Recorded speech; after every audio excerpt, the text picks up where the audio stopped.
WhatsApp guys and welcome back to the PCB blogs. और PCB blogs के एक और नई वीडियो में आप सभी का स्वागत है। अभी मैं जा रहा था एक्चुअली बुलेट के अंदर हवा भरने के लिए, उसके हवा सडनली बहुत ज़्यादा ड्रॉप हो गई दोनों टायर्स के अंदर। और लेकिन एक चीज़ हो गई कि भाई मैं नहा के आ गया, मैं भूल गया कि भाई हवा भरनी थी उसके अंदर। तो अब इसको मैं कल सुबह भरूंगा क्योंकि अभी कोई मतलब नहीं है। मैं जाऊँगा, मैं बाहर इतनी उमस और गर्मी है ना, वापस से सब कुछ गीला पसीने से हो जाऊँगा। तो कल करेंगे दोस्तों। चलो वीडियो शुरू करते हैं। इससे बकवास एंट्री आज तक मैंने खुद ने भी पहले नहीं देखी, और ऐसी एपिक एंट्री मारने के लिए पहले थोड़ा सा झांक के देखना पड़ता है कि ये रिकॉर्ड भी कर रहा है कि नहीं कर रहा है। अब जब से कोरोना वायरस पूरे देश में, पूरी दुनिया के अंदर इतनी फटाफट इतनी तेजी से फैला है, तो सारे देश अभी लगे पड़े कि कैसे भी करके अपन इसकी दवाई ढूंढ लें। और मेरे भाई जिनको नहीं पता है ना कि कोई भी नई दवाई बनाने में, उसके मार्केट में आने में कितना टाइम लगता है, तो भाई मिनिमम 3 साल तो लग ही जाते हैं उसके ट्रायल वगैरह करने में। और अगर जैसे ऐसी सिचुएशन होती है कि भाई कोरोना वायरस की महामारी फटाफट से फैल रही है और जल्दी जल्दी दवाई लानी है, तो ज्यादा से ज्यादा इसमें 10 महीने या फिर 1 साल तो मिनिमम लगता ही लगता है। लेकिन फिर इसी बीच में एक इंसान कुछ ही हफ्तों में इसकी दवाई विकसित कर लेता है। विकसित क्या कर लेता है, वो मार्केट में ले आता है। भाई दवाई नहीं, पूरा की पूरा एक किट ले आता है। दोस्तों वो इंसान और कोई नहीं, हमारे अपने बाबा रामदेव हैं। ये मरवाएंगे कभी भाई। और ये वही इंसान है जिसके डांस मूव्स ने पूरी दुनिया को अपना दीवाना बना रखा है। अबे ये नहीं यार, ये नहीं, दूसरा वाला, दूसरा। ऐसी तरंगे मैंने अभी हाल ही में तो राहुल गांधी के दिमाग में उठती हुई देखी। जब भी सुबह टीवी ऑन करता हूँ भाई कोई ना कोई इल्जाम एक तैयार रखता है कि कल क्या लगाना है, परसों क्या लगाना है। भाई को बहुत सारे सबूत चाहिए होते हैं आजकल। वैसे मेरी एक राय है, बाबा जी आप अपने वो जो कोरोनिल जो आपने दवा बनाई ना, राहुल पे ट्राई करो ना। एक और बात कि भाई अब से ना राहुल को कोई पप्पू नहीं बोलेगा, कोई भी पप्पू नहीं बोलेगा। पप्पू हूँ। जिस वक्त सभी साइंटिस्ट, सब देश कोरोना की दवाई ढूंढने में लगे हुए थे, उसी टाइम में एक दिन बाबा जी एकदम से टीवी पे प्रकट होते हैं, सामने एक डब्बा रखते हैं, बोलते हैं कि ये कोरोना की दवाई है, पूरा एक किट है, इसको खा लो और इसके 100% रिजल्ट। कोरोना की पहली Ayurvedic clinically control trial based evidence research based medicine Patanjali research centre और नीम्स के संयुक्त प्रयास से तैयार हो गई है। इसके लिए हम आप सभी साइंटिस्टों का बहुत बहुत अभिनंदन करते हैं। आज मुझे जेन्युइनली लगता है कि जब ये अनाउंसमेंट हुआ होगा ना, तो देश विदेश के साइंटिस्ट और सबकी नजर एकदम से पड़ी होगी कि भाई ऐसे कैसे हो गया। मतलब हम सुबह शाम लगे पड़े और बाबा जी एकदम से कहीं से आते हैं और कहते हैं कि भाई ये कोरोना की दवाई मैंने बना ली है। अब देखो, कुछ भी बोलने से पहले मैं एक चीज क्लियर कर दूं, मैं खुद चाहता हूं, मैं खुद मुझे भी अच्छा लगा था कि यार दवाई बना ली, अपने देश में बन गई, बाबा जी ने बना ली, बहुत बढ़िया बात है, बहुत ही अच्छी बात है।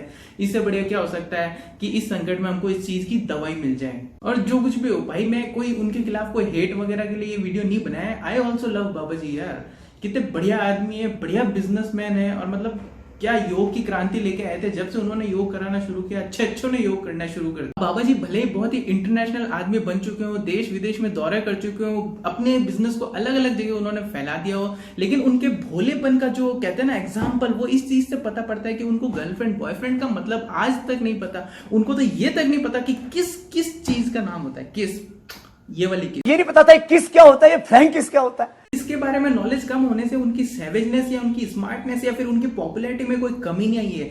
विदेशी बालाएं तक उनके पीछे पड़ी, वो अपना सब कुछ उनको देने को तैयार है। फिर ऐसे ही मैं अमेरिका में था, तो वहां ऐसा एक प्रसंग आया। एक बहुत सभ्य सी दिखने वाली औरत जिसके करोड़ों रुपए के गहने पहन रखे होंगे, तो बोले बाबा जी मुझे थोड़ा ना आपसे एकांत में बात करनी है, लॉस एंजलिस की बात। तो मैंने सोचा कई बार लेडीज को कोई अपनी बीमारी का प्रश्न होता है, जैसे कोई, मैंने हो सकता, तो मैं ऐसे 10 कदम थोड़ा दूर हटा। मैंने कहा बोलिए बहन जी। बोले बाबा जी मैं ना अपना सब कुछ आपको देना चाहती हूँ। ओह ये मैंने कहा हमारा ट्रस्ट है, आप उसमें जो भी आपको करना हो कर दीजिए। बोले जी बाबा जी आप समझे नहीं। तो अब हमको क्या बताइए। बोले मैं मतलब मैं फिर वो बोली, तो फिर मैं अपना तन मन धन सब कुछ देना चाहती हूँ। मैं तो चुपचाप वहां से खिसक। बाबा जी की फॉलोइंग देख रहे हो, बाबा जी पक्का ना किसका मतलब नहीं पता। जब बाबा रामदेव ने ऐलान किया कि भाई कोरोनिल जो मैंने दवाई बनाई उससे कोरोना ठीक हो जाता है, तो आयुष मंत्रालय ने बोला कि भाई हमको तो इस बारे में कुछ पता ही नहीं है, ये कब हुआ, कैसे बनाई, कहाँ ट्रायल किया, कहाँ पे क्या हुआ, हमको कुछ नहीं पता। तो बाबा जी ने कहा हमारे पास सब कुछ परमिशन वगैरह है और हमने थर्ड पार्टी के थ्रू इसका ट्रायल वगैरह जो भी है वो करवाया। थर्ड पार्टी कौन सी वो भी बताता हूँ। जयपुर के अंदर निम्स यूनिवर्सिटी है, इंजीनियरिंग कॉलेज है। मैं जब हाईवे से जब जयपुर की तरफ जाता था ना, वहाँ पे दिखती थी। मुझे उस टाइम पता नहीं था कि भाई इतनी काबिलियत छुपी है उसके अंदर, मुझे नहीं पता था। उसके अंदर अलग अलग से डिपार्टमेंट बने हुए हैं, कोई डेंटल ये वो होता है ना, थोड़े चार्ट के अंदर कुछ चीज़ें होती है। तो वैसी यूनिवर्सिटी है, वहाँ पे उनका कहना है कि भाई उन्होंने ट्रायल करवाया। बाबा जी ने कहा कि भाई हमारे पास तो सारी परमिशन है, आप ऐसे कैसे हमको कह सकते हो, हमने तो परमिशन लेके ये काम किया है। तो सरकार ने उत्तराखंड वालों से पूछा कि भाई तुमने कौन सी परमिशन दी थी। उत्तराखंड के अंदर जो आयुर्वेद लाइसेंस ट्रस्ट है, जो कि दवाइयों के लिए लाइसेंस देते हैं, तो उनका जो रिप्लाई था ना, एक बार वो सुन लो। उनके रिप्लाई से तुमको बाबा जी का जो सैवेजनेस का लेवल है ना, उसका पता पड़ जाएगा। एप्लीकेशन हमारे कार्यालय में दी और इसके बाद हमने इसको पैनल में रखा, पैनल ने इसका परीक्षण किया। पैनल परीक्षण होने के बाद 12 जून को हमने इनको लाइसेंस जारी किया। उसमें इनके द्वारा कोरोना के ट्रीटमेंट से संबंधित कोई भी क्लेम या कोई भी नाम उसमें नहीं लिखा गया है। हमारे द्वारा जो उसको अनुमोदित किया गया है उसमें इम्यूनिटी बूस्टर और कास और श्वास, खांसी और बुखार, इसके लिए उसको अप्रूव किया गया है। इसके अलावा कोरोना के लिए हमारे द्वारा कोई उसका अप्रूवल नहीं दिया गया है। मतलब कुछ भी, मतलब सर्दी खांसी जुकाम की गोली को हमको कोरोना की गोली बना के पेल रहे हैं क्या बाबा जी?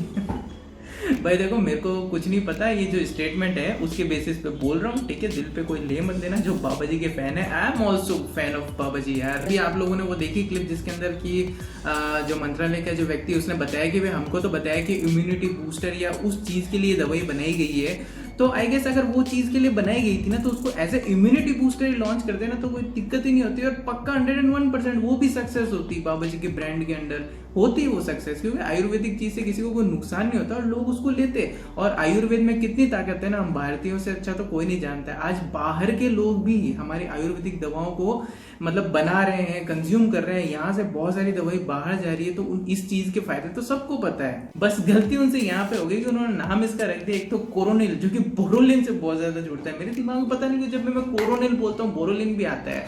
और दूसरा उन्होंने ये कह दिया कि 100% क्योर कर देती है कोरोना। इम्यूनिटी बूस्टर बोल के बेचते ना, पैसा आता पैसा। और खैर, जैसा कि मैंने कहा था, जब मैंने सुना कि बाबा जी ने गोली बना ली है ऐसी कोई, तो मैं बहुत खुश हो गया था और मैंने मान भी लिया था, क्योंकि मुझे पता है हमारे रामदेव बाबा बहुत ज्यादा मल्टी टैलेंटेड है। और तुम लोगों को अगर नहीं पता होता, वो याद है एक बार कुश्ती का मैच भी किया था बाबा ने। जैसा कि सबको पता है कि हमारे बचपन में हमको लगता था कि भाई WWE के जो मैच होते हैं ना, वो बिल्कुल रियल होते हैं, उसमें कुछ भी मतलब खोट नहीं होती है। लेकिन बड़े होके पता पड़ा कि भाई वो तो एक एक चीज स्क्रिप्टेड होती है, एक शो की तरह। जैसे टेलीविजन पे हम देखते हैं जो दूसरे शोज आते हैं, उसी तरीके से वो भी स्क्रिप्टेड होता है। लेकिन बाबा जी की कुश्ती बिल्कुल फेयर, बिल्कुल भी स्क्रिप्टेड नहीं थी।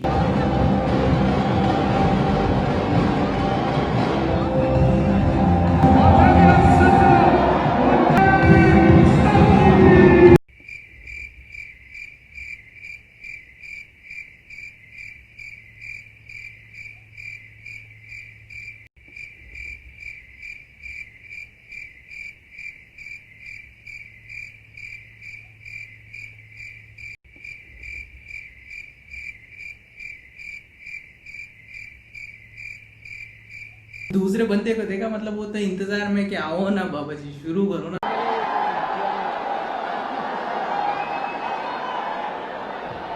बात नोट करी कि सामने वाला रेसलर कितने प्यार से बाबा जी के साथ में कुश्ती लड़ रहा है, बिल्कुल ध्यान से, कि गलती से बाबा जी कहीं गलती से टूट फूट न जाए।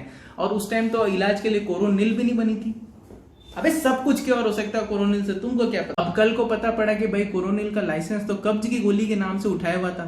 फिर जैसे मैच आगे बढ़ा तो वही हुआ जो कि हर गली मोहल्ले का बबलू, राजू, पप्पू सब जानते हैं। पप्पू